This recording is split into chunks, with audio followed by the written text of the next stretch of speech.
22日、鈴鹿市津賀町にある青果物収出荷場で JA 鈴鹿加工野菜部会が生産するかぼちゃ鈴鹿マロンの出荷作業が行われました。鈴鹿マロンは去年正式に命名された JA 鈴鹿のブランドかぼちゃです。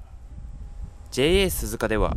加工・業務用野菜の需要の高まりに合わせ2013年に加工野菜部会を設立しました。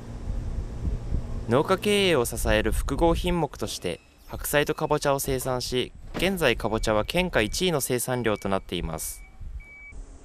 栗のような甘さとホクホクした食感が人気を呼び、今では東海地方のスーパーなどにも流通しています。